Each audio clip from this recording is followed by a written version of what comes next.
All right, good afternoon. Good afternoon. We have come again for another hour session. Thank you very much for coming. We're going to, like I said, we're going to revise, just run through some of the main things that we discussed, in the first few lectures. The reason why I said we should just do that is because, I know there may be a lot of questions in your mind about one thing or the other. So it's good for us to use this, this chance to just, quickly discuss among ourselves. So I'll run through it. After we've run through the revision, we will do an exercise together, just to kind of see how we can get those things to sink in. I want to encourage you to ask me questions. Feel free to ask me. You can interrupt me at any time if you have any question. Let's try and get some in-depth knowledge on this topic. Now, you recall we discussed variables. I tried to tease out some very very fundamental concepts in R, which are names and data. If you remember, we discussed that time about how data is always in ones and zeros, in bits as we call them, and on from there we have bytes, and then on from bytes we have other representations, and how we have types of data. Okay, we discussed that the data that we normally work with, of course, it resides in the memory. And when we talk about memory, we're talking about we have what we call read-only memory and what we call random access memory. That's RAM. So whenever we're talking about memory, we're talking about the random access memory, which has to do with the processor. So on one hand we have names, on the other we have data. Data is what we normally evaluate, what we're working with, while the names are the labels that we attach to those data. Okay, so anytime we are making an object in R, we have data in memory and then we have a name. And in R, usually the name is found in a place that we call an environment. Excuse me. So the environment is where the name,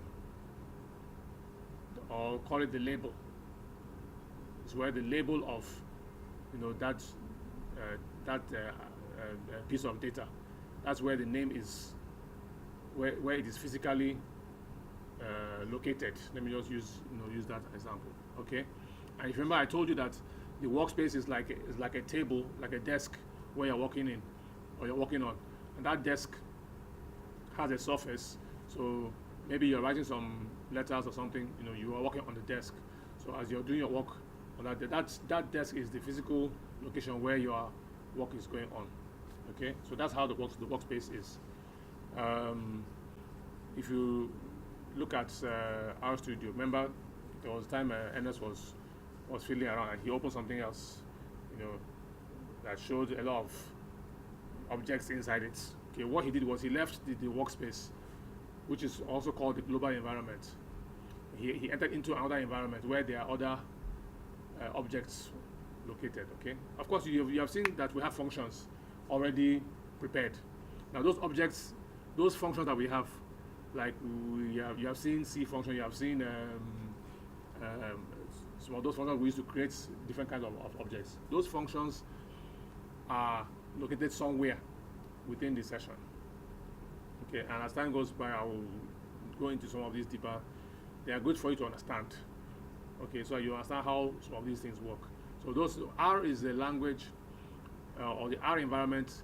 We have functions that have been pre-prepared by, let me use pre-prepared. That word sounds odd, but they've been made by other people and put together in a form that it can be reused and reused over and over again by anyone who is trying to work with R. Okay, so that is what we call the environments. So the workspace is one of such environments, and that's the place where you access when you're coming into R from that console. When you're approaching R from that console, that is what we call the workspace. Okay, so you type in something there, you're working on the workspace. All right. Okay. Now, when you now pick up a function, when you pick up a function that has already been prepared before to work with, that function is okay. Just think of it now. You have a desk that has drawers on both sides. This kind of office desk. Okay. So you open one drawer. You bring out something, maybe a scissors. You want to cut a piece of paper. Right? You open the drawer and you pick out a piece of a pair of scissors from the drawer, and then you now start cutting something on the table. So that is the way those other environments are linked to the workspace. They're like drawers that you open to bring out a function to do some work for you, but you're working in the workspace. Do you understand that? That's how it works. I will show you later how some of these things happen practically. Okay. So like we've seen, we can see this code here. We have some data that we want to represent with a label or the name called X. So we say X. When you now run X, it returns to you, what value it has, which is red. We passed a string called red. Okay. And like I said before, you can always be typing this out in your own console, just to confirm whether I'm saying the right thing, and also if there are errors, you can point and say, oh, look, I had an error. Okay, then we can now see where you made a mistake, and that's how we can learn from the mistake. Okay, now there are some naming rules and conventions. Like everything in life, there are always rules. So in R, when you're creating a name, because if you're working in R, you create a lot of names for anything, for a function, for an object, for whatever it is. Okay, so but you must know the rules that guide or that govern naming. For example, a name cannot start with an underscore. You cannot have a name that starts with an underscore, but it's allowed anywhere else in the name. You can have it in the middle, you can have it at the end, but not at the beginning. Okay? It can start with a number, so it cannot start with a number. So you can have, let's say, you say one boy. You say one numeral, right? You say one boy. It will not. It's not allowed. It will give you an error. But you can say boy 1, boy 2, boy 3. Okay? And also, it cannot contain special characters other than alphanumeric. Okay? When we say special characters like question mark, exclamation mark, all those kind of characters, they're not allowed. They're not allowed, in the name. It's just alphanumeric, so letters and numbers. Okay? And then things like this underscore, which we have already told you. You can have a dot, but you can have special characters like you put a comma, you put a star, or in a name. It will not work. Okay, but there's a way you can. Can the dot be? The dot can be anywhere. Yeah, but one thing about dots, it's just this by the way. When you put a dot before any name, it becomes a hidden object. So when you like type ls, it will not show. Okay, but there's a way to also still show it. But normally when we use dots, we use dots when we're creating objects. It's when you don't want it to be, you want some objects to be like downplayed because they are very useful maybe in your work. So you put it dots in front, it becomes a hidden object. Now, you can use backticks. Of course, you cannot have a name that has a space. All right, you cannot have a name that has a space in between two strings. You say, but you can use such things. Even the special characters, you can use them if you use a backtick. There's a character called the backtick or backquote. Okay, I don't know where it is on your keyboard, but on my keyboard, at times it is usually the key next to 1, the number 1, that top row where you have the numbers. You may see something like so. That's small. There's one small tick like that. It's called back tick. In some keyboards it is along the row where you have P towards the end of it. So it depends on the keyboard. Okay. All right. So also in terms of the case, you can use uppercase, you can use lowercase, like you see the examples here. There's what we call camel case, where you start with lowercase, then you now use on uppercase somewhere in the middle. And you have what we call snake case, where you can join different words with an underscore. They call it snake case. There are other kinds of cases that exist in the world. Okay. So now it's the name that gives the data some meaning. So that's why when you're doing that, when you're using a name, you should try and use a meaningful name, and let the name reflect possibly what you are trying to achieve. So when you're reading the code, you can, from the names you have used, what you are trying to do can be obvious. It also reduces the number of comments you need to write. In fact, they say when you write too many comments, it means your code is not good. Your code should be such that you pick names carefully and get like this example now. We have X. You remember that X has red as its value. Now I have another option there. I put what is in X into something called color, right? And we said it's better. So we know that red is a color. Okay. So someone seeing this code will know that, okay, you are talking about colors. All right. Now we have another one like blood. I said it's probably better. Not necessarily so, but it could be better. Okay, you could still come up with something better than that. But when you think of blood, of course, what comes to your mind is red. Okay? But the point we're trying to make here is that when picking names, we should be more thoughtful when creating our variables. There's this saying by one man, Phil Carlton. Says there are only two hard things in computer science. One he said is cache invalidation and naming things. So the joke here is that, the first one, of course, is a complicated, thing, in computing. So, but naming things is not actually computing. It's about the person doing the work. But it's actually quite hard, finding good names that will help your code to be more, readable. We discussed data structures. You recall we talked about atomic vectors and how that they have one or more elements. And then the main thing about them is that what was the main thing we said about atomic vectors?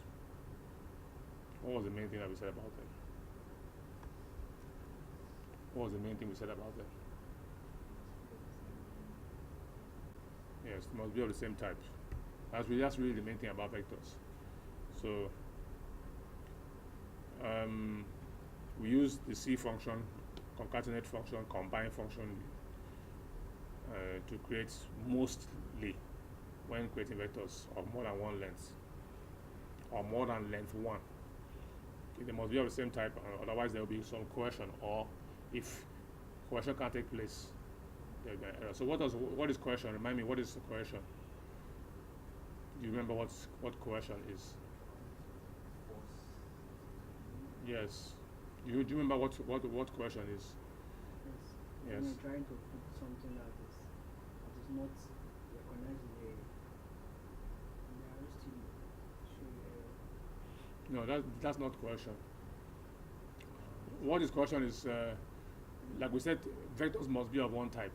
They must be of a particular type. And all the elements must be of that same type. So if you have a vector of, let's say, 4 elements, if you want it to be maybe a numeric vector, all of those elements must be numbers. They must be numeric. Okay, you cannot have some of them numeric, some of them would be letters or strings, as we said. Okay. So what coercion is that if by some omission, some mistake, you mix them up, R will try to force them to become of the same type. So, for example, if you have 1, 2, 3, 4 numbers, and then you put the fifth element of that of a vector, you call it maybe X, which is a string, and you put it in quotation marks, it becomes a string, right? If you now create a vector, what you will have is 1, 2, 3, 4. All of them will become characters instead of numbers. You see that they will all have quotation marks attached to them, because R will convert them to become characters, because you have added one character amongst the whole of them. So that is coercion. They can be indexed with the bracket operator. Okay, if you remember what indexing is a way of picking out a particular element from a vector. If you have a vector of length 3, you want to get the second element, let's say 1, 2, 3. You want to get 2 out of that 1, 2, 3. The bracket operator will help you to extract that particular. So if you want the second element, you say, let's say we have X as a variable. As I'm telling you this, if you have any questions, just ask me. If you have X as a variable that has 1, 2, 3 in it, okay? If you now write X, put the bracket and put 2 there. You should go inside there and pick out the second element, which is 2. And that's what it will. So that's what indexing is like. It's like addressing, getting the address of a particular location within a vector. So that's what this bracket operator does. Okay. You can also have named. You can have names for indexing. So you remember we created some named vectors. We made a vector that has names, like labels. Okay. So you can use those labels to also do the same thing. Instead of saying the number as the index, you can now put the name as the index. It will still pick out. Okay, and that's actually the value of using names, because you may not necessarily remember what is the location where that thing is, but you may know what you want by the name. So with that name, you can easily pick it out without having to know the actual location. So that's the value of naming. Now look at this example here. Okay, we have. Remember, okay, just tell me what is happening in line 1 here. Look at my cursor. What's happening here in line 1?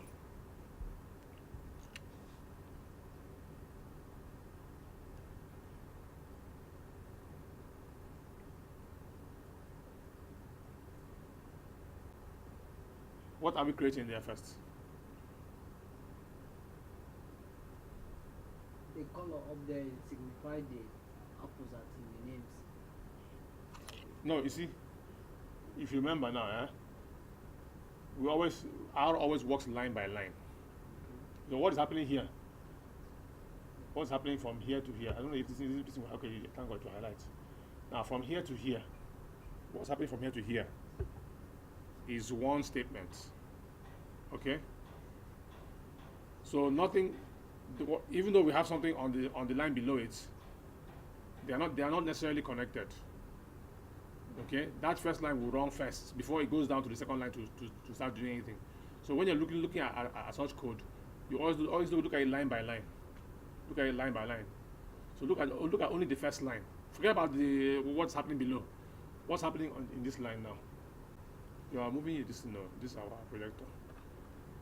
It's assigning like blood properly to a variable color. Exactly. So what we're doing now, we are creating a vector there called color. Okay, we assign those values to the name called color. That's what we are doing. Now notice that, like blood is the one that we made before. We made something before called like blood, which has inside it red, if you remember. Now that is one already existing vector. It's already existing, a vector of length 1. Now we are creating a new vector using that pre-existing one. I I deliberately made this statement just to provoke some thinking. Okay? Because there are three things happening here at the same time. Now look at this portion from here to here. We have a C function, right? You have C, open parenthesis, and it has a closed parenthesis. This is one function. In R, functions always have open and closed parentheses. So this is one function. Now this function alone is combining purple and green. All right. Then we have another function, C function, an outer one that contains this one here. This is another outer function. So it is combining whatever you have from here, combining it to this one, and then to now assign it to this. Have you seen that? Great. So I now say, okay, now here I now wanted to give it names. I said the function names. I assigned to the names apple, grape, pear. Okay, that's what is happening. That's what Ernest was trying to talk about. This one is a different expression entirely from this one. And another one color. We now find that we have a vector. The contents or the values are red, purple, green, and then the names are apple, grape, and pear. All right. Now back to indexing. If we now want to index, we want to get the second element of this vector. We can use the location, the numerical index on that vector. And we just use this notation here. We put in the variable name, put the brackets open and close, and inside it we put the index location. Ernest, what's up? You're busy. See, huh? at the same time, just typing something. So. All right. Now below you see that we have. Yeah, we're now using the name. I see, but you notice that the results are the same between this one and this one. In this one we use a numerical index. Here we use the name index because it is a name vector. If it's not a name vector, you cannot use names to index it. Okay. So you are trying to run. Trying to run it. It's not. It's giving you error. Yes. Okay. So what's? Let me see your error.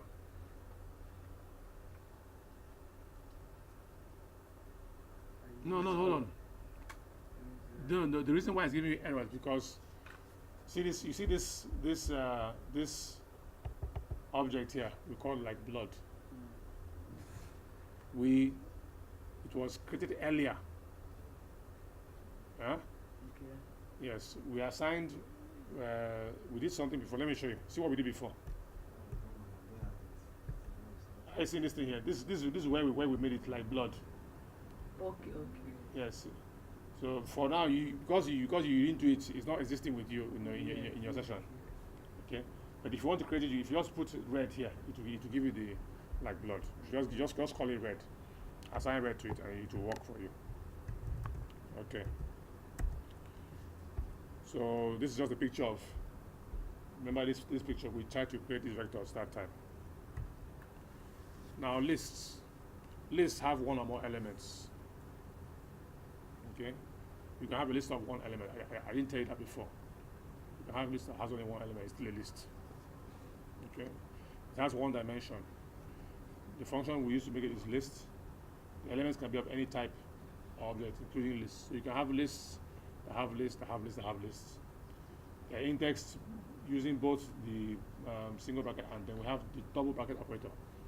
I remember you went around when we were talking about the double bracket that day you left earlier. Okay, so but you can use. I will show you some examples as we go forward.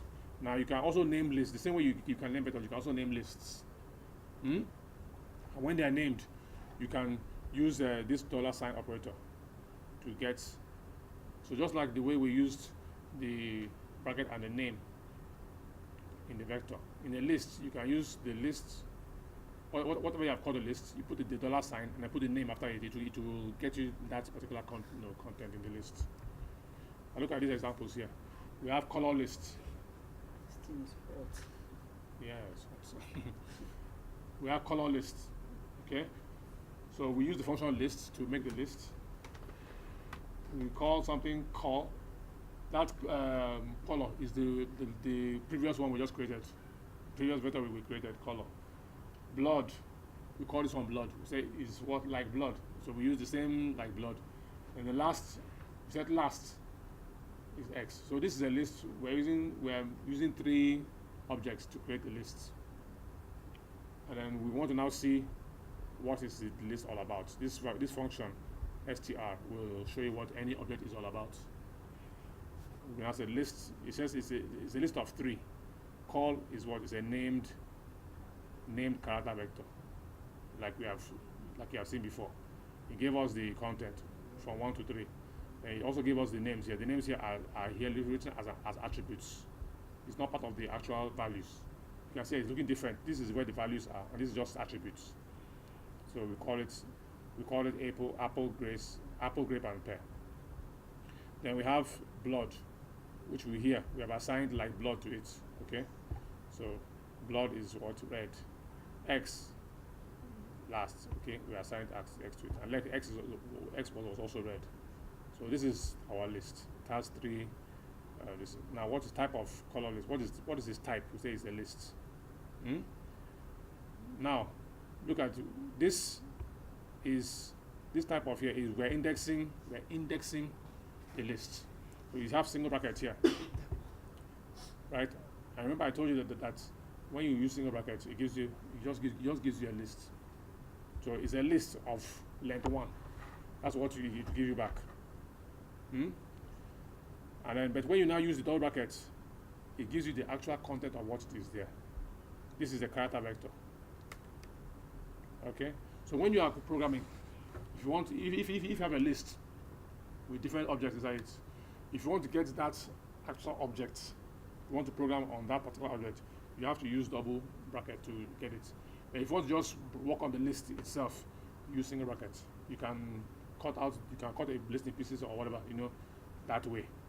It will still be a list, but it will be a list that is either of length 1 or more, but shorter than the original one. But if you want to get the what was in the list, what you used to make that list in the first place, you must use double brackets to extract it. Okay. Now, see this one. I used this thing here.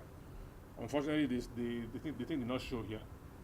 You see, I used color list. Remember, I was telling you about the $sign, and because this is a named list, what this will show us here is the same thing as this, as character.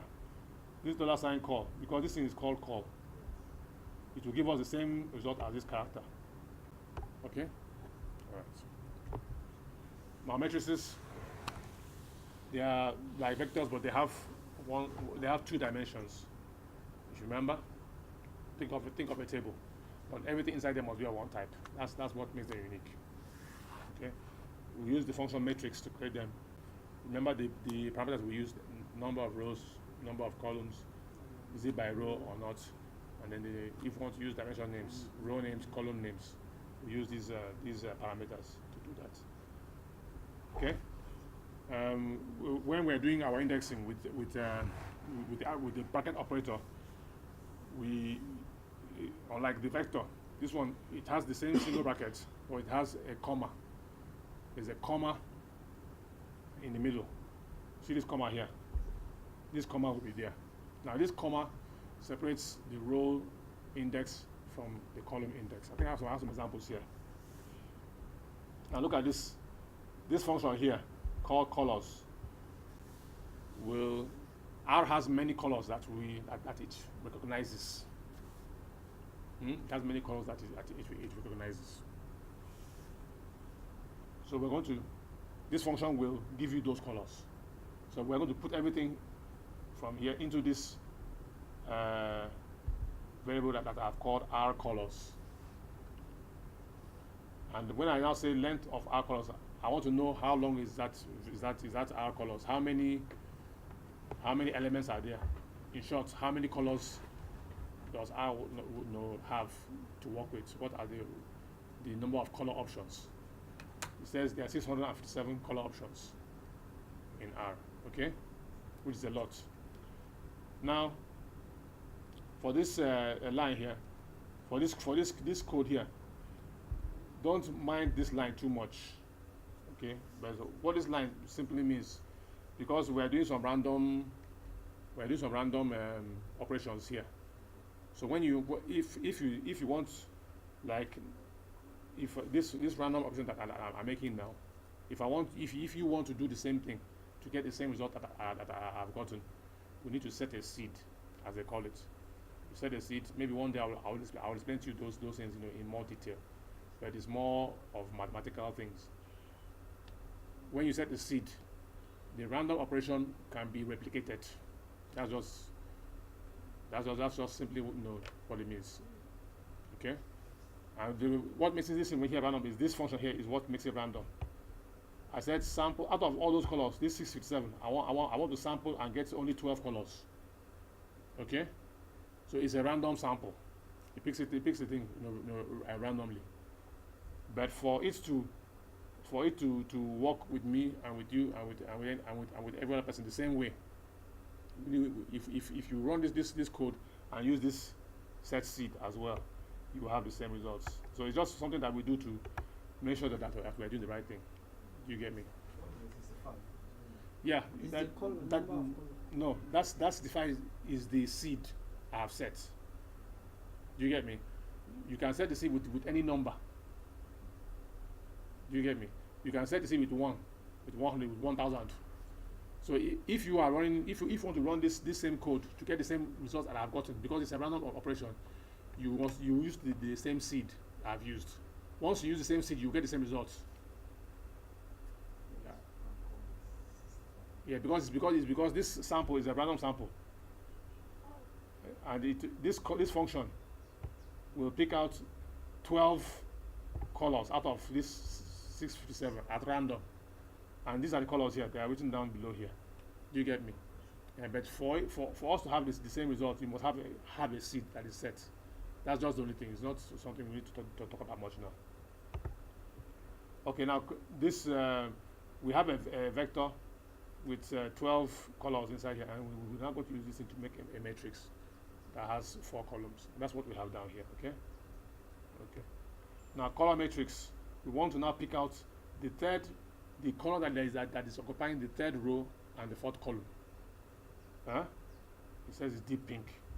So the 3rd row is this one here, and then the 4th column is deep pink. Now, just for you to remember what this thing is all about, the R output is also helping you. It's also helping you because you see this thing here. Can you see this? Can you see this open bracket, this square bracket with a comma and 4? Have you seen it? Can you see this one here? This one with 3 here and comma. Can you see that? Now these are the indices for the row and for the column. When you combine them, you see that this 3 and 4 gives you this. So this is where they meet. This is their intersection. Are you following what I'm saying? Okay. So this is the way it works. Even this thing you're seeing here. Look at this thing here. You're seeing here. This is a vector of length 1, right? You see this one here. This one you saw here. You have been seeing it since all this while we have been doing our part. You have been seeing this thing, but you didn't know what it means. This is the index. This shows that this is this position 1 in the vector. So all the output there is not it means something. This thing means something. This is what you see. And if this vector is longer than this screen, than the width of this screen, and it folds to the next line, you will see the first value on this line. You will see the index here. They will give you the index here. All right, I'll show you an example later. Okay, so that's the way it is represented. And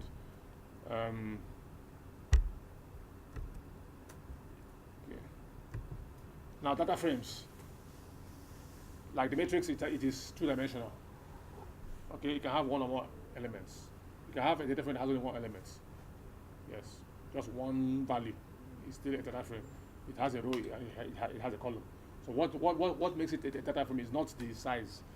It's just the quality of the data, the way it has been defined. Okay. This is the function that is used to create it mostly. The elements are vectors. They are always vectors. Data frames are made up of vectors, and they can be of different types. So you can have different types of each vector must be of only one type, but the data frame itself can have different types of vectors. So you can have a character vector, you can have a numeric vector, you can have a logical vector, all together. Data frames elements, that is the columns, are always named. They are always named by default. Even if you don't name it, R will give it names by force. So they always have names. Okay. Now look at this sample code. We're creating a data frame here called DF, and these are the elements. We said category, color. Sorry, there are two. It's not three. It's just two. Don't mind this thing I wrote here. So this is category is the first, which is the letters A to Z. Right. This is what? What is this? These letters is A to Z, capital letters A to Z. That is a vector. It's an inbuilt vector, if you remember, in R. So, but what was this thing I put here now? This bracket, 1:3 close bracket. What? Thank you. We want to get ABC. Yes.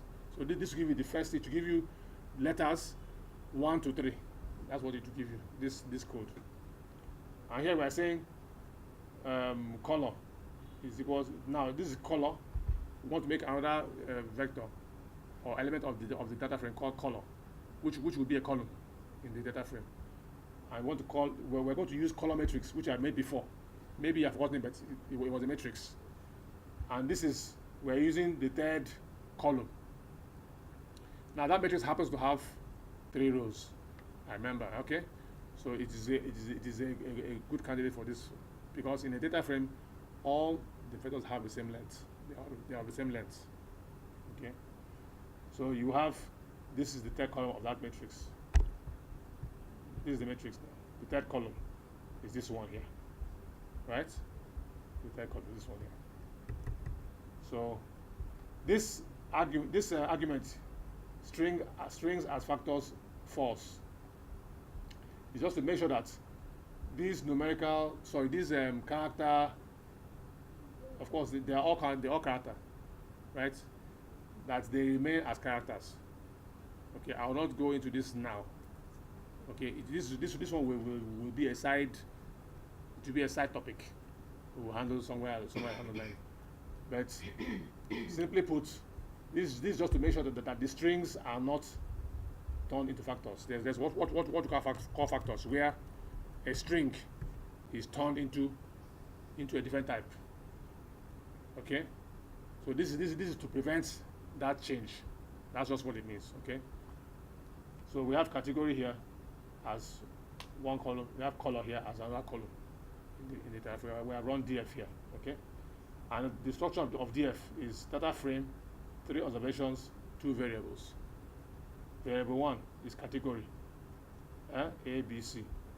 Variable 2 is color, chartreuse, gray 79, pale green 2. Alright? So these are the 2 columns of our data frame. Now this dollar sign, as you can see now, you can see that dollar sign that was before in the lists, okay, it's also used here for subsetting, indexing, whatever it is, getting out a portion of the data frame. So you can, with this one now, you can pick out just only this column and use it as a vector for any of. So when you are doing when you have a data frame, normally we rarely work with the whole data frame. We normally work with the components.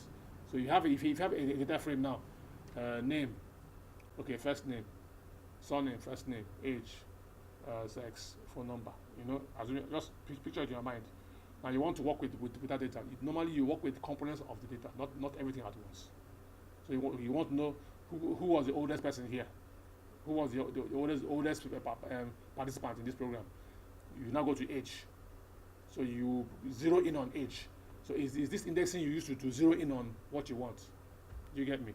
So if you just get the data frame, use $sign and go to age straight to just pick out all the ages for you. You can now calculate what you want from the ages. Okay. Now, characteristics of basic apps. This is what just the overview. Their characteristics. Okay. Vectors have one dimension and they are of the same type, homogeneous. Matrices have two dimensions and they are of one type. Lists they have one dimension but they have different types. You can mix them up anyhow. Same thing with data frames, but they have two dimensions rather than one dimension. Okay. So data frames are actually lists. They are actually lists. They are lists in the strict sense of it. The only thing that makes, or the main thing that makes ordinary lists different from data frames must have vectors of the same length. They must all be the same length. That's why you see a lot. The data frames have a $sign. Likewise, do lists. So once they are, you can use the same $sign to extract a component of a list. But data frame, because it's like that, they are all of the same length. You can't have because it's row by row like that. So they must have the same length, and they must all be vectors. That's what makes them different from each other. Exercise. Oh, your computer is ready. Get ready for your exercise. You can't find it. Where did you look for it? How did you look for it? Use the. I've checked. You're using Windows. You're using Windows. You're using Windows, right? And so you click on the Windows key, and then type RStudio in the search bar. It should give it the option unless you uninstalled it. Did you uninstall anything? I should come and help you out. Excuse me. You see it? Okay, great. So open up your RStudio or RGUI, anyone you like. RStudio is better. You're online now, Abby. So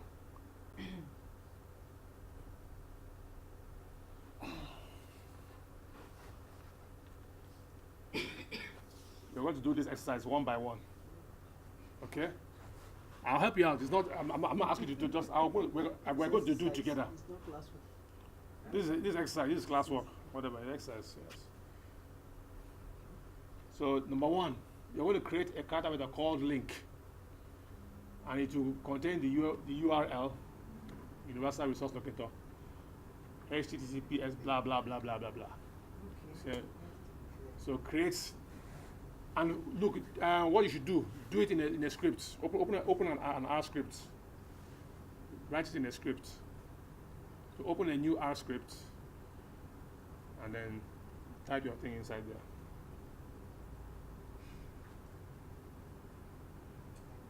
What I need to do is to clear my workspace. Yes, please. It's a good idea to clear your console, clear your workspace. Remove everything in your workspace. Use if you don't remember, use RM. Should I show you the code for clearing your? No, I won't show you again. No, I'll show you twice. You're writing it down. Don't write anything down. I told you before. See, if you're in doubt, look. See what you should do. This is what you should always do, because there are always doubts. Always, it's not special to you, okay? Like, just do $RM. It will open to you that page, so you can remind yourself of what to do. This is the help page. Remove objects from a specific environment. Then you can go to here. First of all, go to here first. usage, look around here if you see anything that will remind you. Otherwise, you jump to the examples if there are any. Like now, this is the code you are looking for to clear everything. You get me? It's there. This is the code.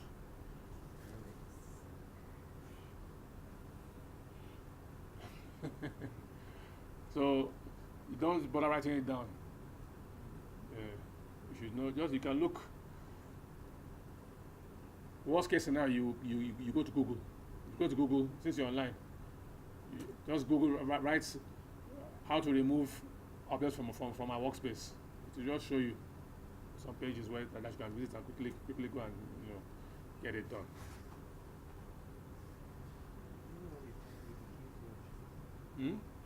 Yes, actually, will give you options when you type. To give you options when you type. That's the good thing. That's good thing about using RStudio, and you learn faster when you're using RStudio, because you learn more functions that way. Now go to File. Here, go to File. New File. You see RScript. Okay, that is one way you can do it. There are other ways of doing it. You can open it directly from the console, but I won't bother you with that one. But if I use the Control L. Control L will clear your console, not the workspace. It will clear only Let's see the classroom. Workspace is different from console. This is your console. Okay, This is your console, right? This is your console. Console is where you're doing your typing. That's the console. This is where you're issuing your commands. The workspace is an imaginary thing. You can't see it physically. This is your workspace. It's empty. You're already clear. Good, fine. Hey. Great. Exercise. Now.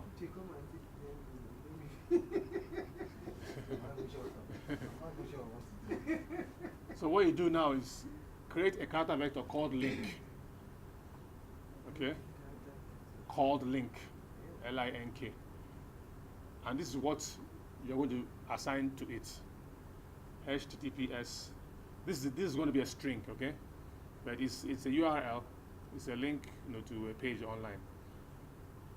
But we want to do some work with it in R. So we have to create an object first with it. So HTTPS / extranet.who.int /tme/generate csv.asp !ds equals estimates. That's the URL. That's what we're using to create. That is going to be your link. Yes, you're going to create a variable called link. So it's going to be a string that you're going to put together, and you're going to create a vector, a character vector with it.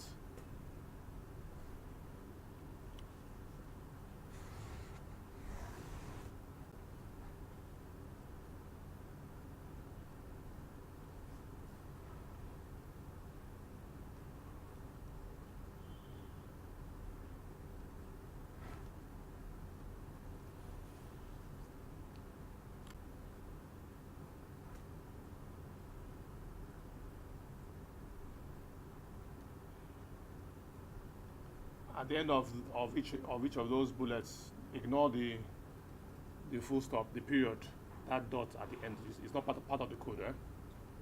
It's not part of the code. It's part of the sentence, not the code.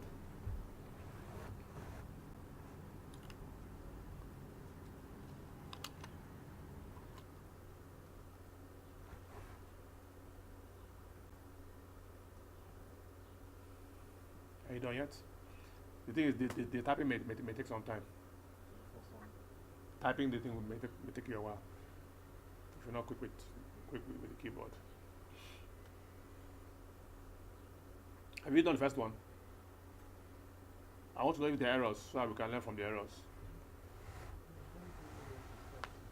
Yeah, fine. Do you know how to assign something to something? Yeah, assign this one, assign that thing to link. That's all. That's what you mean by creating a vector. creating a variable. Assign it to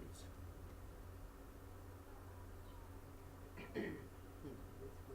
Those English are Which one is too much? now you're looking at them. Yes. Assign it. Assign it. When we say, that's why I use the language like it's just to make you think. Remember that I said that a vector can have only length 1, so it can just be 1, and any variable that we create is always the lowest units in terms of And you say we should ignore the that last dot. That is not part of the code. okay, the last dot. The last one, after yes. the estimate. Yes, the very last one. It's not part of it. Alpha, Chief. Alpha. Are you done? You wait for us. No, you can. You have to continue, but I'll take it one by one, so everyone follows. Like I said, we're doing it together. If you do it successfully, no problem. What I want is when you have errors, that's when I'll come in. Okay, how will you know when you're cutting the right thing? You test it now. You test it. See, you test it. Now you're writing that script, aren't you? Yeah. So there are two things you can do. You can run the script to see what it gives you as output, or you can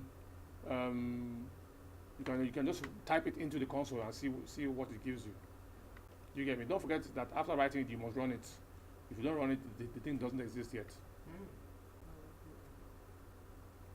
Powerful error, powerful learning opportunity.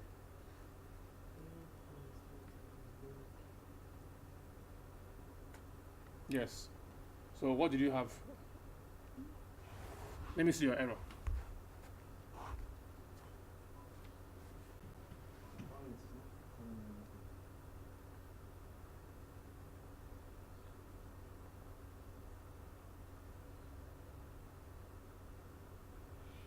Yeah. She had an error, and it's a very simple error. What she did, listen carefully. What she did was something like this. Okay, now let me not waste too much time.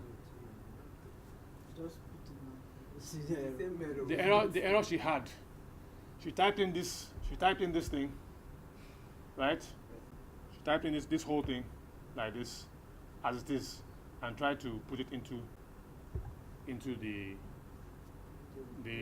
name called link.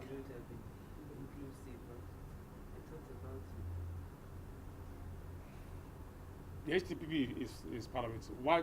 Who knows why she had an error?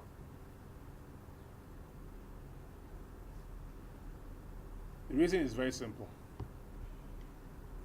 What she was trying to pass a name to a name, but you are supposed to pass a string, and the only way you can have a string is by putting it in quotation marks.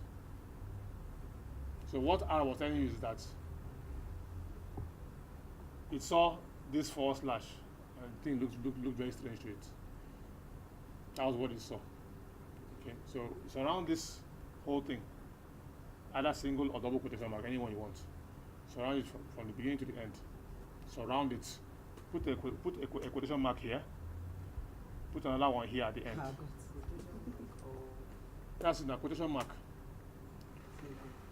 Quotation mark. Yeah, that's it. Quotation mark. You must. Okay, you went back to put. Yes. So what you do is now, and like I said, write it in your script too, because I want you to be able to save your script.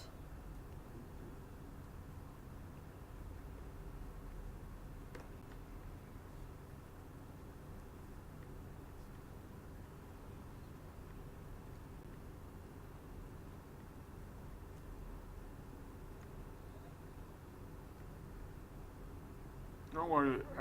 When I was learning R initially, I used to make that mistake a lot. I always forgot to surround it with quotation marks. Okay. Have you done it now? You tried it. Okay, let me do it again.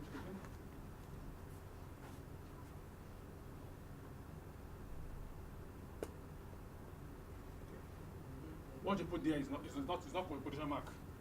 What you put is parenthesis. You know apostrophe. Apostrophe. Right? I put either apostrophe or the one that is double. That's what you mean by quotation marks.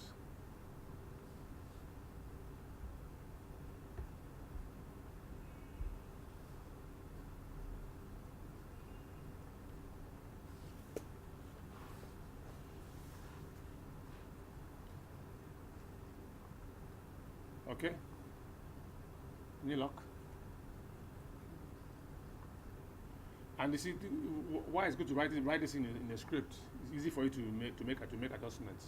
You don't need to retype on all those kind of. Just work on the script, change what you want to change there. It's much easier. Another error.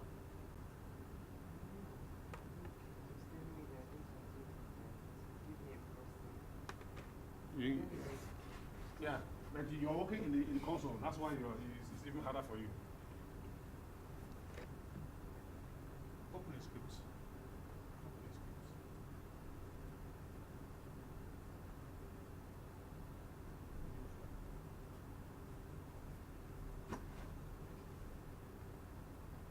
Go to File.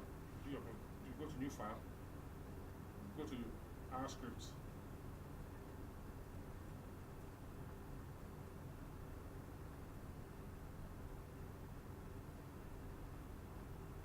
Click on R scripts. Yeah, so write your thing here. You're doing it here. Right? Now what you did before, you can pick it up.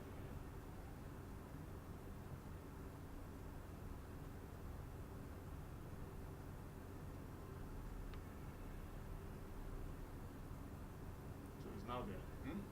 So you can fix it up the way you want to fix it. Why do you think? Open the R script, let it be white. Maximize it. Yeah, maximize it. Good. Space.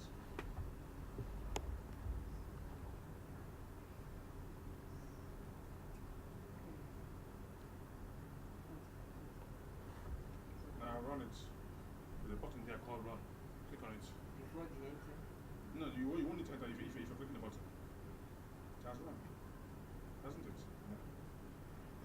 So now you can test it. You can type link there or in the console, type link.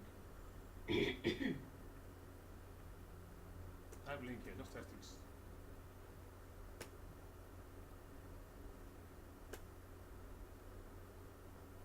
Nothing happened.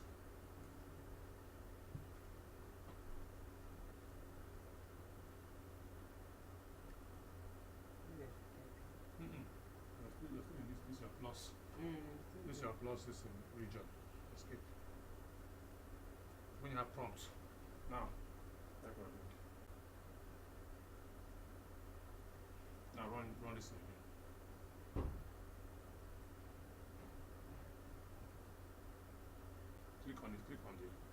Click on the line. Yeah, run the line.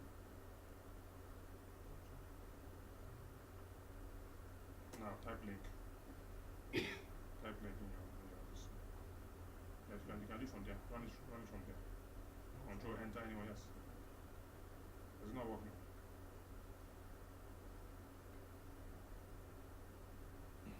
Excuse me.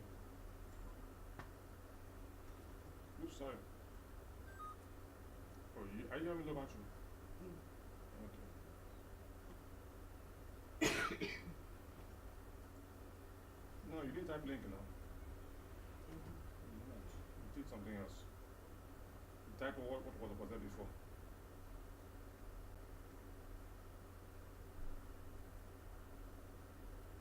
So it's correct. You didn't. That's it. See it now. This is your this thing. No, you had already done it before, but you didn't type link before. Anyway, any link here. You didn't type before. You get me? We were running it again, the whole code. So now do the same thing for number 2. This time around, you create a vector called CSV file. Note the way I spelled it. CSV capital F. I can still go back to my script, Use your script and do it. Just go to another line and do it. Go to another line in your script and write create CSV file, and this is the content. This is the string who-tb.csv. That's what you put inside. So assign who, and remember it's a string, so you must make it a string when you're assigning it. When you've run it, it will tell you whether it is successful or not. If it is, you can test it in the console. You can type the name of the object and test whether it contains what you've written. Okay.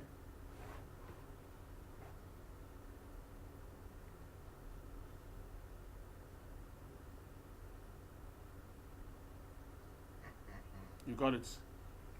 So what do you learn from that? Practice makes perfect. Great.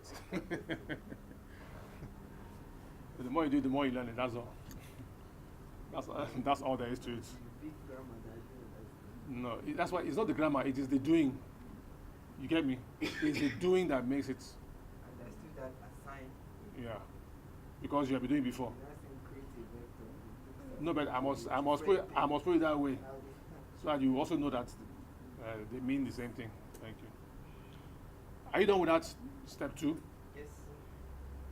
Chief, you did it successfully, okay? Now, make sure that your names are correct. I mean, the content are correct and the names, because we're going to use them for coding. We're going to use them for coding. If they're not the same, your code will break. Now, step 3, download the file. We want to download the file, okay? That is the file that exists in this place, in this location. Okay. This link is to a file. Now I want to download that file. I want to use this. Just use this code. I've already given you the code. Just type this thing into another line on your script. Call it just this download.file. You're not creating anything new. Just write this code. Download.file. Okay. That's the function. Then link is one argument. The second argument is CSV file. Those two things which we have already created are the arguments for this function. Okay, so just write it like that. And make sure you're online. When you write it, you hit enter, so it will download the file for you. Enter as well. Wait, huh? It's not the same thing as enter. Yeah, I'm sorry. I've clicked enter. Wait, hold on. I'm sorry, hold on. If you're in the console, it's enter. So I'm wrong in saying, because I was trying to use your script, right? In the script, you run it. And to run it, you either click on the button run, or you do control enter. When you're in the script, if you want to run a line, you can use control enter, or you can run that button. Okay? So it will now download the file. Is it trying? Do you see anything? Is it trying URL? Yes, it's trying to download it. But my one is not showing anything. Click enter. No, control enter. Hold control. Why do you enter to now start working? What do you read now? What was that? Error in Error in what? grip. Error in grape. Yes. Where is grape coming in now? Look at my own is. Did you put grape there? No. There's no grape in this thing. Error in grape. Where is grape? Okay, grape. Okay, so there's a problem with your. Let me see. Did you spell that incorrect? That CSV file. Is that in small v or is that small c or capital C? Small. Is this small s or capital S? Or it's small. Or how about the F? Capital F. Okay, let me see your thing. But you have gotten your own now, haven't you? But it didn't download. Is it trying you?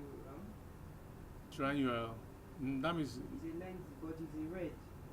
no. It's normally in red. If it's working like this, normally in red. Okay, it's still working, but it has It- prompted me to. A new prompt. A new prompt. It means the file is there. Hold on. I'm coming to you. See, downloaded 0 bytes. Okay, so nothing that downloaded. So check your 0 check your bytes. connection. Check your connection. The connection. Okay. Should do it again. Yes. Wait, I'm coming. This your HTTPS doesn't have a colon. You should have a colon. HTTPS colon / Don't worry. I'm pointing to you. That is the correct URL. Listen. So wait now. When you fix it, you must now run that line again. You must run it again from the beginning. You must run those things again so that everything is now corrected.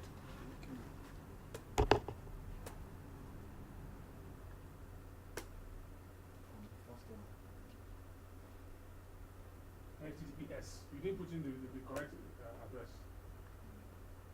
Remember, I warned you. You must have it. You must get it correctly. You must get the names exactly correct. Because at times, a dot can make your code to fail.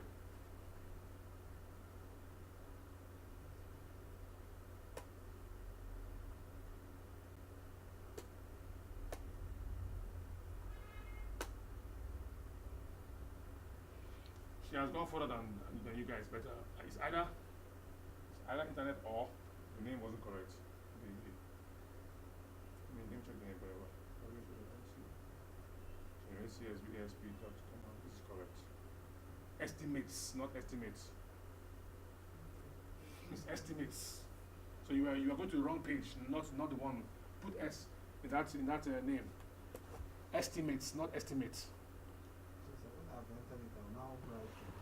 So I should just start it. Yes, you must because you must create that thing again. You must create that link again so that it will be correct when you are now downloading. So I have to do 1, 2, 3. Yes, just run them over again.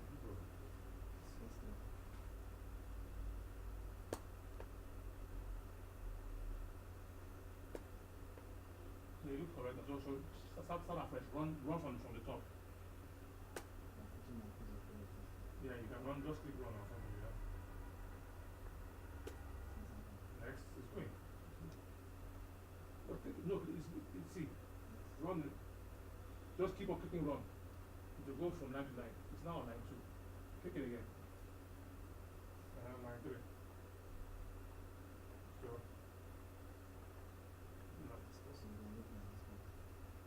Yeah, maybe the thing I read downloaded. Because it didn't. Now, click on results. Type results. Yeah, you have gone ahead of me. If you want to go ahead of me, you better get it right or don't.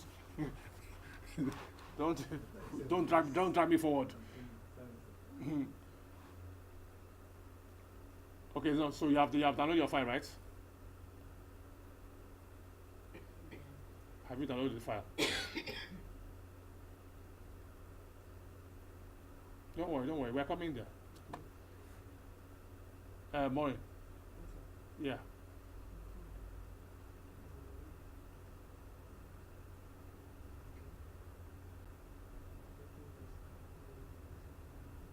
How far? Where are you? I'm trying to download it now.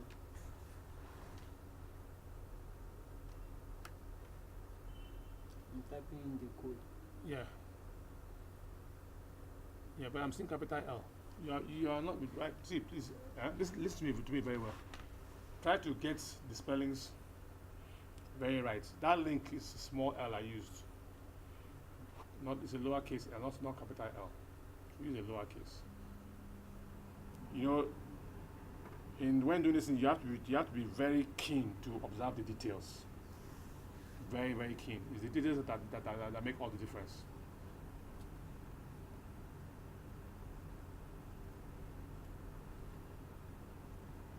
So how far over there? How far is it? Is it telling you error again? Okay. But did you download anything this time around? I've not gotten to that. I'm going step by step again. So I'm at the last step to download now. I have to go back to. Yeah. So you're now on line 3 or line 4. Yes. Why do you have this? Why do you type this thing out again? Yeah, I do. You don't need to. Move all those things because you're doing double work. Just move it. I've done it.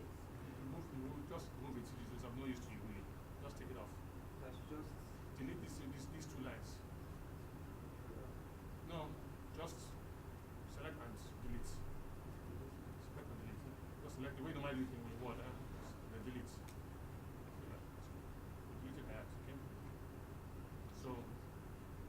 based on changes, just do them here. You don't need to do it afresh. So if there's anything that you fix it, just fix it here. Now. Yes. So how do I do it? Put that S there. That's all.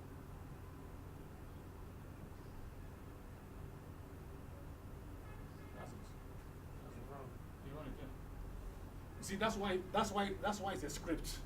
Okay, now that I've run it, the other one that I got. It has replaced it. Okay, then the second one, I mean my number 2 now. Yes. I don't need to do that again You don't need to, but even if you don't know, it doesn't hurt you. because that one was correct. Yeah, So but leave just it do it again. It doesn't do you any harm. Do it again. Yeah, but I've done it before. Listen to me. It's easier for you to do it again than for you to start moving the cursor down to the other line. Just run it. Just run it. To no harm done. Okay, I should just. Just run it to move to the next line for you. I'll just click on it and run. Yeah. Click on it to move to the next line for you. Then click that one now. I'll not click this one, but I got it. You can just keep your button here and be doing it one by one like that. You don't need to move it up and down. Click. So you should not download. Better than good. It's downloading now. Stop yourself. What show red also? No. What did it show you? No, the downloading is red now. Read it. 772 Read it. It has worked. kilobytes. Length unknown. Huh? Don't worry. That's only 777 kilobytes. Period. That's your data. The red is kind. Yes. What? The yellow comes in red. So when you see the other red. Where is your issue now? Kevin, By down.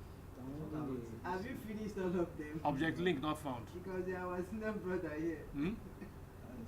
You have create this link. Start from the top. This link. Go to the top. Now run. You've not downloaded this one. No, why is selecting it? Said Yeah, just click run. this one. Now next one. Just remain there. Run. Next one. Next one. Just download it now. You see the reason why your destination is because you needed to go back and you change the name from capital L to small l. So you need to go back there and run it again for it to now appear in your workspace. Do you understand? Yes. Are you good? Great. I love this. Okay. Now, See, an additional warning message. I'm warning you. I leave the warning, no matter. Tell them not to We'll worry. look at it. Cannot open your. Link. Looks correct. Safety file. You see, it was not found.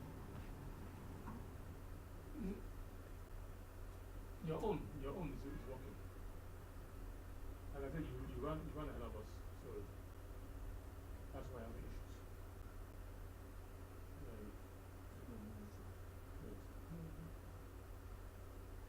Run. Why is this not answering? You can run anyway.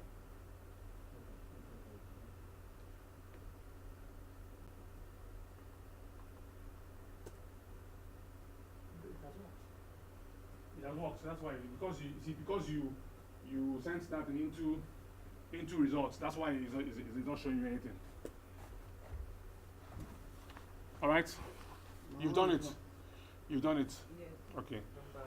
Number 3. Number 3. Have you done number 3? You've done number 3. What's that for? Look at what he's saying. This one is network issue. So just try it again. So where I stopped is the download. Just repeat it. I don't understand the result. Just up arrow. Don't worry, I'll show you. Error in that. Are you online? Check it. It's like you're not online. You're not online. Disconnected. How do you? Get it from the result, since it's result. No, it's not. It's like what is there? Something. Don't worry. Let's take it one by one. Now, what you ran before. Put results. Capture. I want you to see. I want just to separate the two so you understand what we're doing.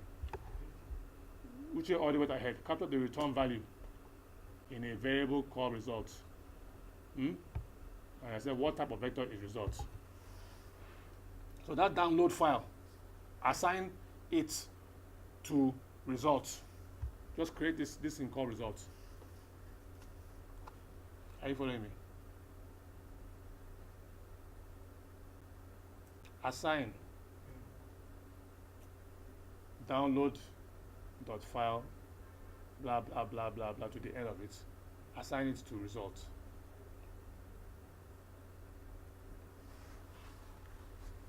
Uche, let me think about your code a bit.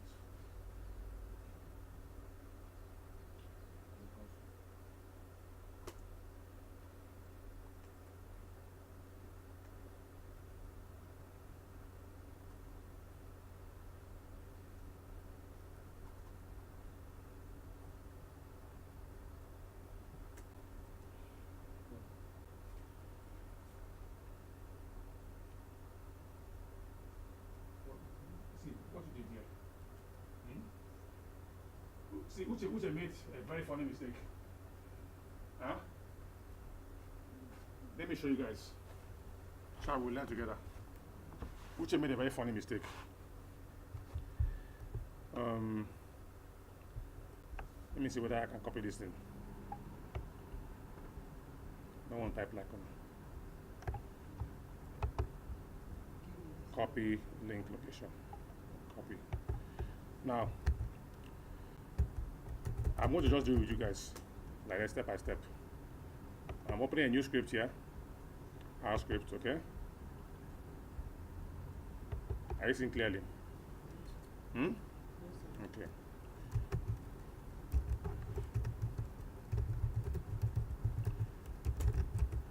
Now, yeah, it's not, okay, that thing is covering the screen. Don't bring it down. Be careful. Don't bring the whole thing down for us. All right. Now, I said, what did I say now? I said initially, create link, right? So I create link. This is the link. I created I say enter, control enter. Okay, in my own way. I'm using control enter instead of the run button. Okay, you can see my console here. This is my console here. So link is what is this is the content of link. It's a character vector containing the link. Yeah, and now I said what next? Number 2, create what again? CSV file, right? CSV file. And I said I want to create who-tb, right? .csv. Okay. So if I run it now, CSV file, it gives me that here, right? Now see what Uche did. He was trying to run ahead of us and ran into the bush. Okay. See what he did. See what he did. Download CSV, right? Link CSV file, right? This is what he did. Now what did he do wrong here? Compared to what you did. Compared to what you did. You did it right, but without this part, you didn't put in this result here. But you ran the function. But what did he do now? Uche. He didn't do the number 3 properly. He didn't download it first. Yeah, but why didn't it download? Why? Because of the result that is there. No, that's not why. Because the other. What? Call the quote, yes. This is no more a function. This is now a string called download blah blah blah blah. It's now a string. It's no more an R function that he was trying to run. He just created a string and put it into results. So when I went to check his work, I said let me check what he did, and this is why I said you check by running what you made, what should be inside it. Now what we expect here is not what he has. He has this string here now as is, and that wasn't the intention. So what I expected him to do is not to have these things here, not to have these quotes, these quotation marks, just like this. This will have given you your results. And this is what I'm asking you to do now. I said now put this result in front of what you did, because you did it without all this. This is what you did. You didn't have that result in front of it. Do you understand? And it worked for you. Yes. It worked. It has already worked. But what I was trying to teach you guys here was that functions, many functions have what we know as return value. The function gives you an output. That is what we call the return value. So I wanted the output of this function to be put inside a variable called result. That was what I was trying to achieve by doing that. Okay. So if you put this in back and I say result, like now, I'll do it now. I'll run it now. It's going to not download file. I'm sorry, download file. No man, you see, I made my own error. Now download file. I'm not online. Okay, let me go online. We are still doing the UTS. Is it library? Yes. And then I'll see library. No, I've shown him with his error. Let him fix it. Yeah, but that was the same thing you ran. That's why you were saying. No, I misspelled. I wrote the wrong function. He wrote the right function, but he put it into quotation marks, so it became a string. No more the function.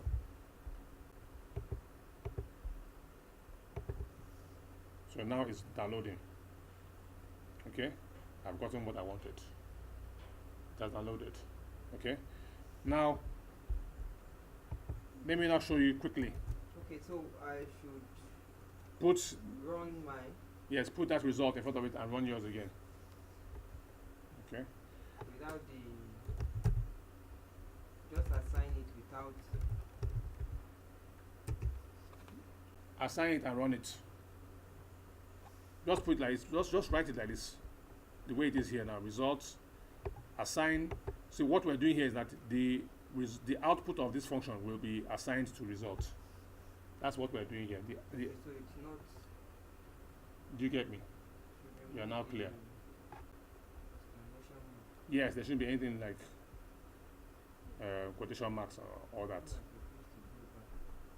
Okay. Now I want to open the help file for download.file. That's what I want to do here. I'm opening the help file, and I want to quickly take it to what we call the return value. It's written here, always in the file. You see this section called value. This value shows you what the function returns. What any function returns, they'll put it there as value. Okay. Now look at this place. Can you read it from here, from there? An invisible. Yes. Yeah. Yes. It's another one. Don't worry. Yes. An invisible integral code 0 for success, and non-zero for failure. So this is the most important sentence here. So if the file downloads successfully, that function will return 0. That's what it's saying here.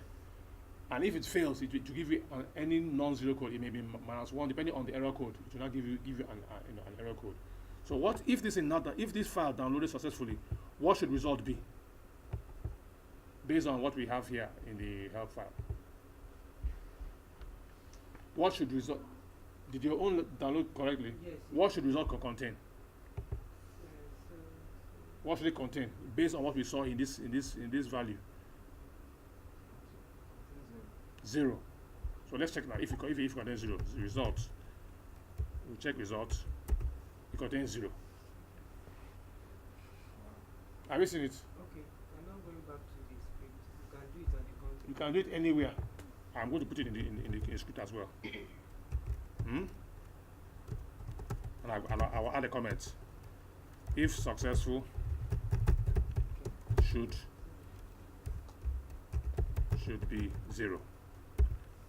Right? If I run it now, it should be 0. Have you seen that?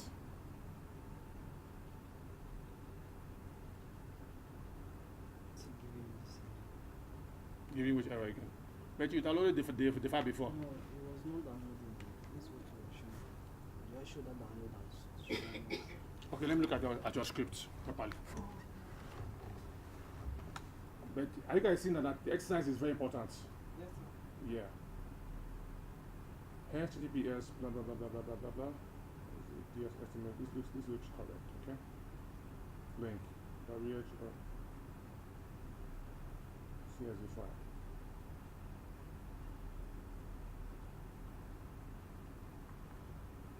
Now what's the error? Cannot open URL.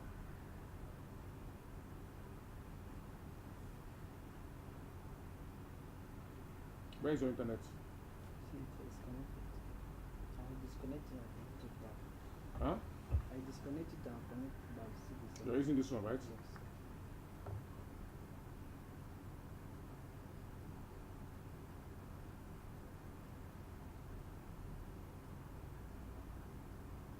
Is it generates or generates? Is it generates or generates? This URL. It generates. You misspelled it. You see the issue of spelling. Now I want it again.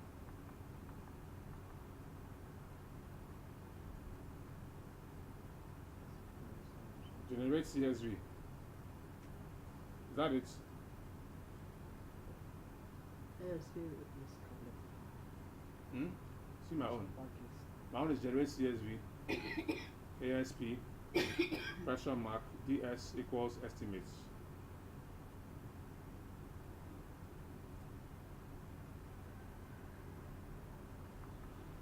Let's do this again, yeah? Run. Link. CSV file. who./tb. We call this CSV file. Result download file. This one now is something different.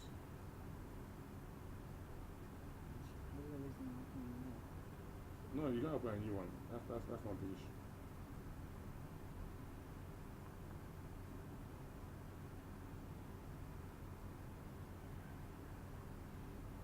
This one, see, this one is, there's something wrong with this URL, I think. I don't know what it is. I'm not seeing it. I'm not seeing it well. I'm not seeing it. Something is wrong with it. https extranet.who.int/tme generate csv.asp. This looks. Is there a space here you put here? You put a space here.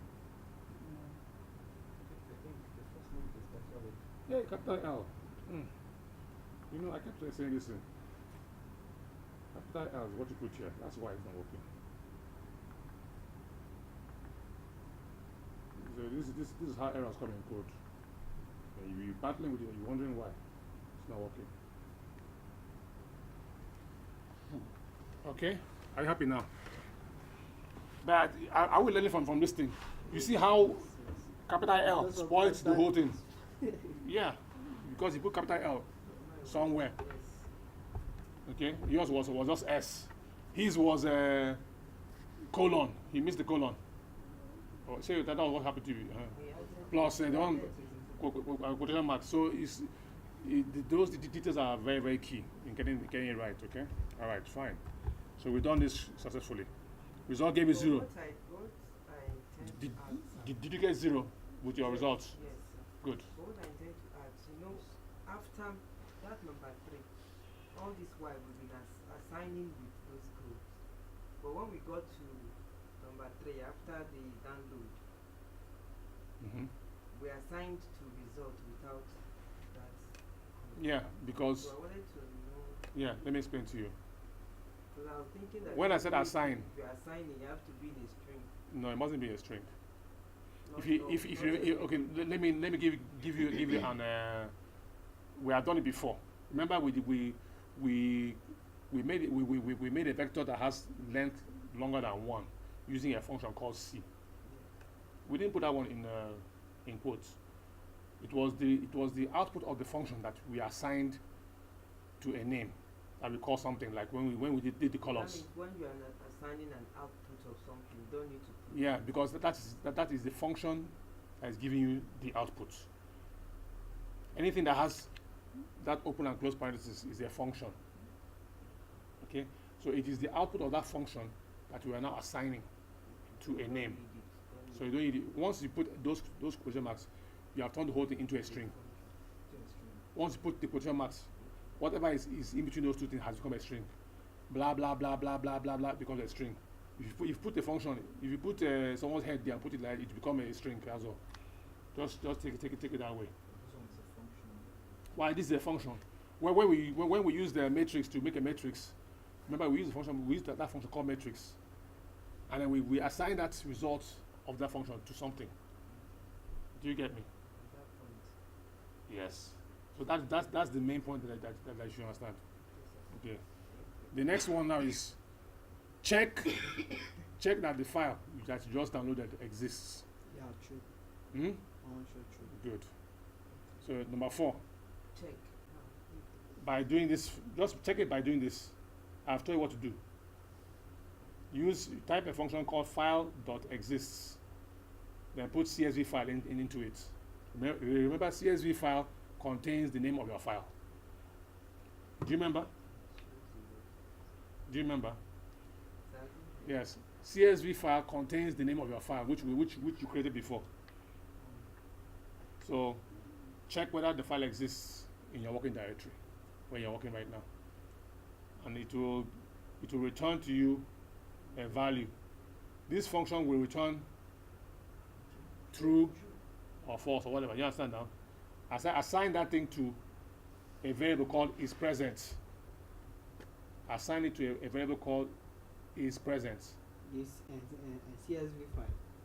Not CSV. Just this File. yes, the output of this. So assign whatever it is. So you put this is present in front of this function. Put the arrow there, so it will assign the result to it. Okay. Are you getting me? Because now we want to store the value in a variable called is present. So what we got?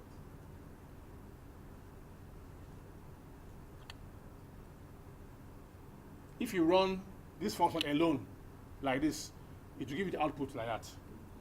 Okay? But now we want to capture the output into a variable by assigning it to something. And when you do that, it will show up again in the console. It will now enter into the variable. And if you want to now see the value, you must now run the variable itself to now see the value. So we are catching the output and putting it into like putting it into a container, rather than just putting it out into the console. So that name becomes the container. Becomes the container of the output of that function. So we're now using this function to confirm whether did we actually download this file, and is it actually in our system successfully. That's what I'm taking you through.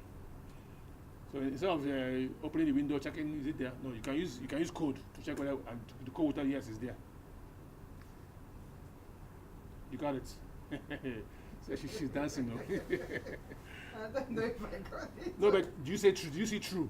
Yes, he said. Yeah. So it gave me what. So R is now reporting to you that it's there. Present. Good. True. Good. Fine. You are good to go. It's present. Okay, we should assigned sign true. is present to file exists. No, the other way around. The outcome of Our the file. assigned file exists to is present. The same way you did you assign download file to result. Okay. The same way assign file exists to is present. You get me? What I actually assigned is the outcome of the file exists. That's what which you've done. is true. Which is true. That is what I assigned to is Exactly. present. What you wrote is true. You wrote true. Yes. No, you don't write true. That is manual. You're doing manual labor. Let the code work for you. That's it. Now type is present to. Okay. So let me do it for you. Now I say is present. Put my operator here. Now I say file exists. And I say CSV file. That's the name of the file. And I run it. It goes, I check it. It's present. And I run it. It says true. That's Yes. all. Okay? Yes, sir. So I'm trying to show you that you can run a function and capture its output into a variable. Okay? Great. Now, next one. Yes. Where did you get stuck? No, I'm not stuck there. It's not like Okay, fine. Start afresh. no, not afresh and start. Okay. The true that I put, I had to Yeah. adjust Okay. myself. But you saw what I did, and you understood what I did. Great. So number 5. Read the contents. Read the contents of WHO. Error. You have an error. What did you do? Error. I tried the file is to express it. Okay, well, what is the error telling you? Read out the error. Let us hear. Could not find Could I which function? file exists. Spell file exists. EXIST. Is there S there? File exists.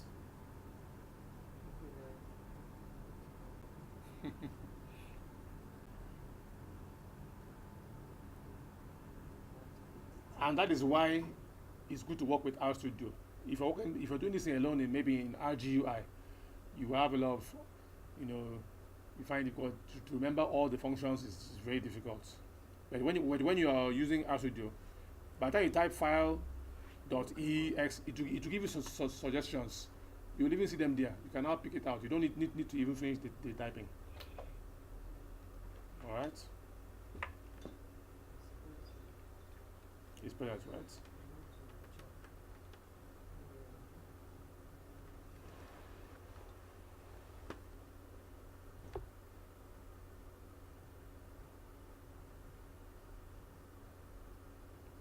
Error? What's the error? What's the error? Read the error. It didn't even give me an error. It gave me another function, open bracket, dot, dot, dot, dot. Yeah, because you did something there. You It didn't give me error. yeah. It's not what I needed. Okay, let me just check it and tell you what you did wrong.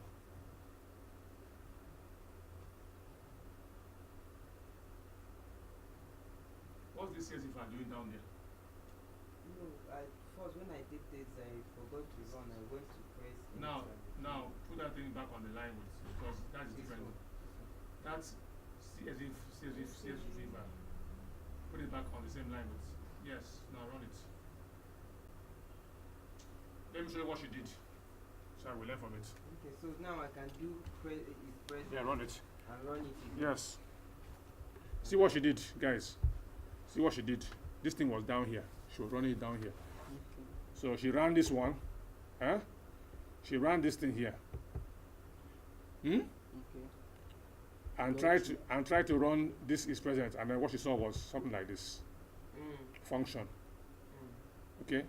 This is the function definition. You run this in this file exists as a function definition, not the function to work for you, but to know what is inside the function. So they are different things. So that thing, this is they must be like together. It's now working, okay? Yes. Great. That's still being Fantastic. Now, fine. 5. Read the contents of WHO-tb.csv into R and call it TB data. Okay? I know you will not remember this. Okay? So I'll do it for you. Like I said, we're doing this together. Okay? Did you say read? Did you say read? Yes. Okay. Read the contents of this file called who/tb.csv. If you remember, this file name is what we have inside the object called CSV file. Okay. Now there's a function called read.csv. Were you here when we did read CSV? We were not here. Read CSV is a function that will read a CSV file. and you to read the data into R. Okay. Now you may not recall this, but just let's do it together. Now go to your script and write. I said I want it to be called TB data. So this I'm putting the name first, TB data, and I put my arrow operator, my assignment operator, and I'll use a function called read CSV. Okay. I've written read. Yes, but I don't need to type it out because you see, Outlook has already given me the function names. I just hit enter here. It finishes it for me to avoid typing errors like you did before. Okay, and then I type in the name of the object here, which is CSV file. Okay, this should give me my results. It should. Okay. So I type in this and I say enter, and it ran. I use Control Enter. I did run. Yes, I did run Control Enter in the script. So I did Control Enter and it has run. Yes. In the console, it has run without problem. Yes. You can see it. Now I said something here. Okay. Read the contents and call it TB data. That's all, and we have done it. Okay. Now number 6 says check the dimensions, that is number of rows and columns. Don't mind my spelling, please, it's a mistake, of TB data. Do you guys remember the function we used to check when we're studying the data frames? There was a function that I showed you that can use to check dimensions of a data frame. How many rows? Not dim names, but you are close. Not dim names. Not n-row. N-row will give you the number of rows. But I want to know both rows and columns. N-call will give you the number of columns. But I want the two of them together. Oh, but let me not say you're wrong. You're right. Okay. If I say n-row, right? N-row TB data, it will give me the rows. Okay. We have it here. 3,634. That's the number of rows. If I say n call, okay, TB data, so you're right. It will give me the same, so 71, okay? But we will now differentiate it with the comma. No. This one is just to give you a number of rows. We're not doing indexing or anything like that. Okay. Okay? But you were saying something of Both. Dim will give us both. This DIM, if I type it, it gives me both at the same time. 3,634 rows and 71 columns. Okay? So, all right? Now, number 7, select columns 1, 5, 6, and 7 from the data frame, TB data, and put the results in a new one called TB data MIN.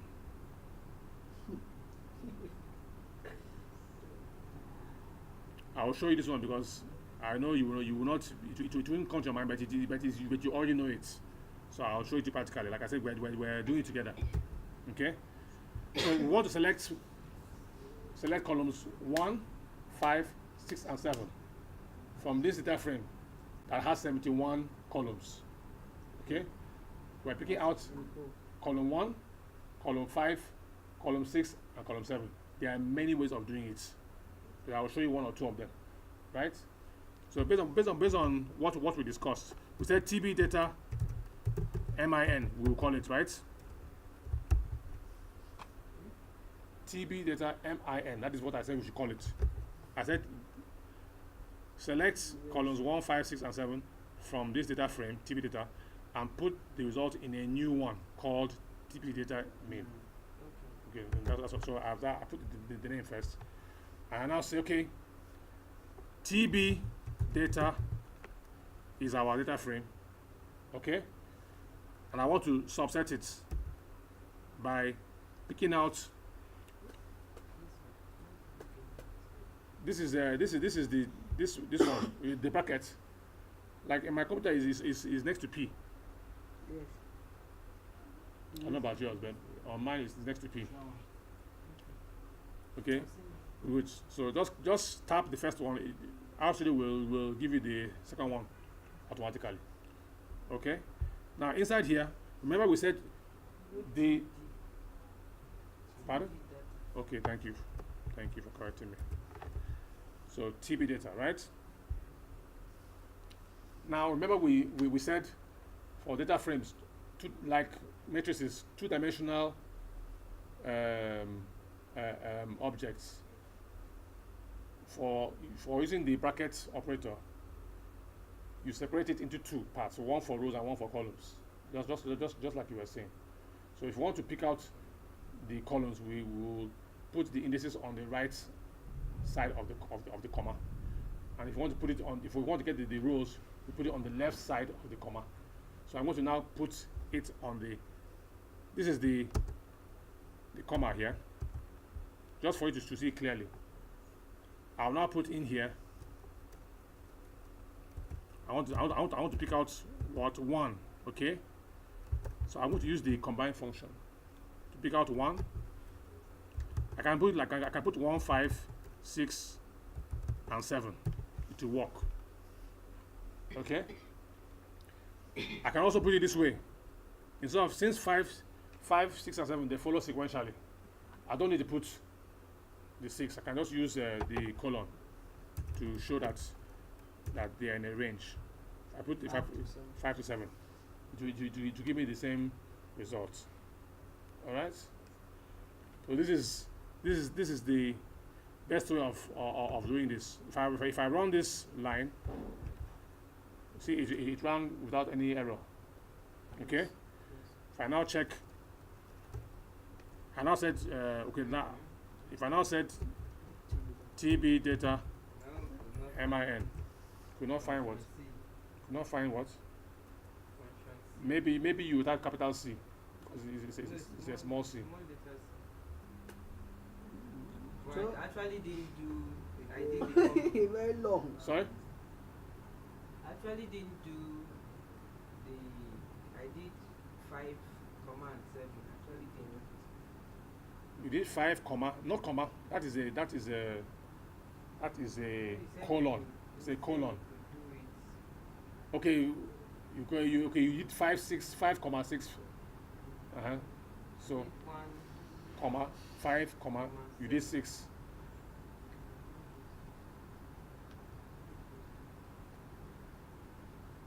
So if you run this now, you see a long thing.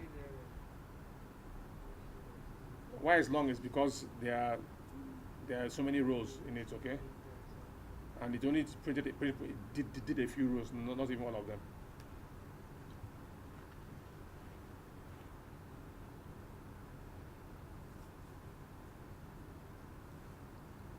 Where did you get stuck? Let me understand. You've done it, huh? Fantastic. Let me check.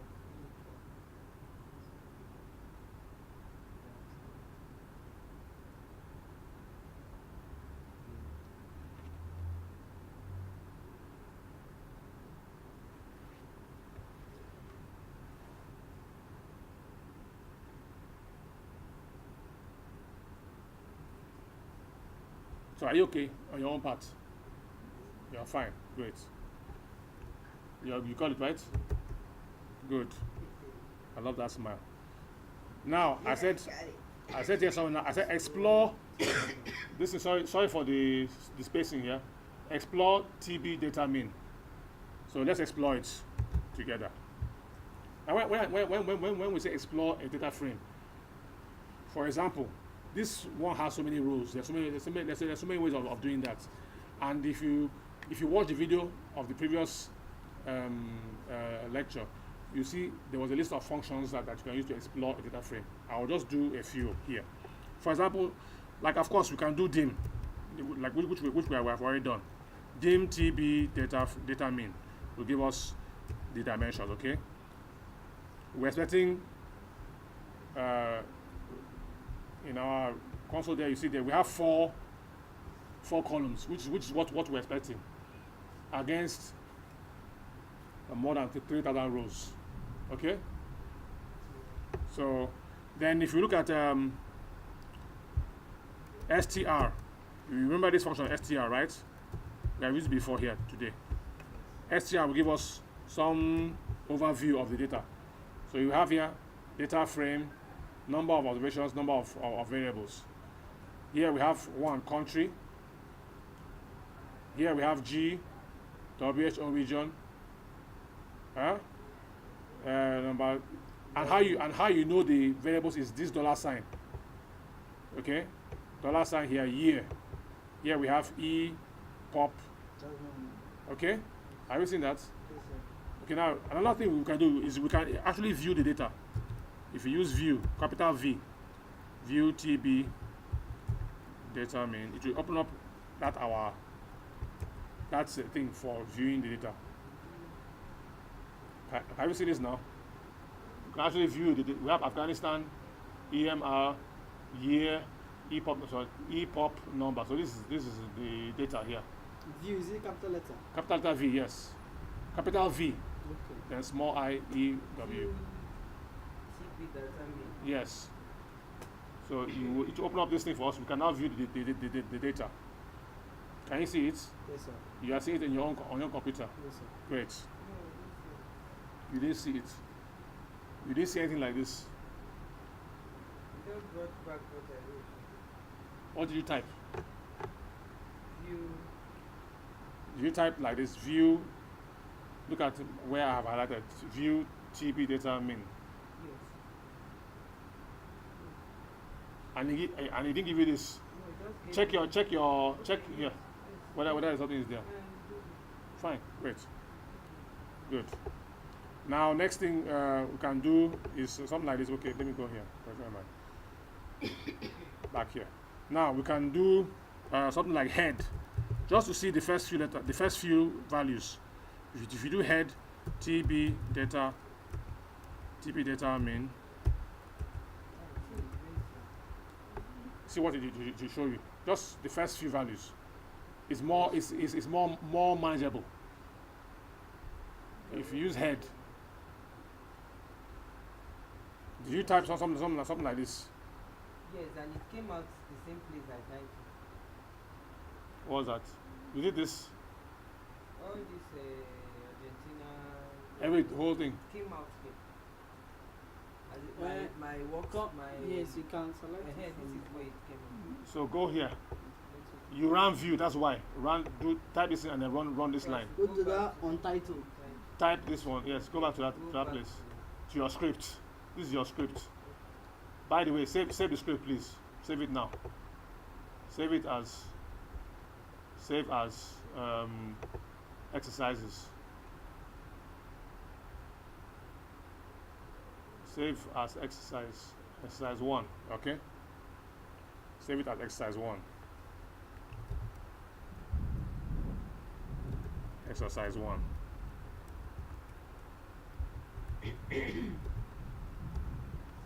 .r. Save it in your working directory where you're working now. And you should have a directory that is for this whole training. Okay. Even if you didn't do it, you can always do it later. Create a folder for this whole thing. If you haven't done so before, just save it anywhere now. Later you can create it. You can move it around later. All right. We can do tail, the last values instead of head. TB data min. Tail will give you the last few values. So here is Zimbabwe. Okay. Yeah, Zimbabwe. Great. You can do summary. Summary will give you just a summary of the data. TB data min. So there's summary. Are you seeing summary? It will summarize each variable. Country, WHO region, year, EPOP number. Yes, Okay. others. So this summary, I wouldn't necessarily go into the details. You can just, you can see here, year, minimum year, maximum year. You can see the Yes. summary, okay? So you can see how simple this thing is. It's very easier. The purpose of this of R is for data analysis. So you can quickly analyze the data, have an overview. Okay, here it says country, Afghanistan, Albania, and there are so many more others. Okay, the minimum population is here. This thing you are seeing here, E plus 003, is power of. Okay, maximum population is also here. The highest one is here, and the smallest one is here. You have even the median, the mean is even here, sir. The mean population is here. All right. Okay. So that is what we call the overview. There are other functions we can use, but these are at least the basic ones that I can just talk about here today. So you have your R script ready. You can always keep it. You can always rerun this thing later. Now, if you say this script now, later on your own, I encourage you can try it out again on your own. Number one, you can also adjust this script. You can fool around with it, experiment with it. You can write some other things, change the thing and see what happens in your your console, and save and resave and whatever. So that is why the scripting part is very useful. So I think I am done for today. Any questions? Any urgent questions? None for now. Okay. Thank you so much.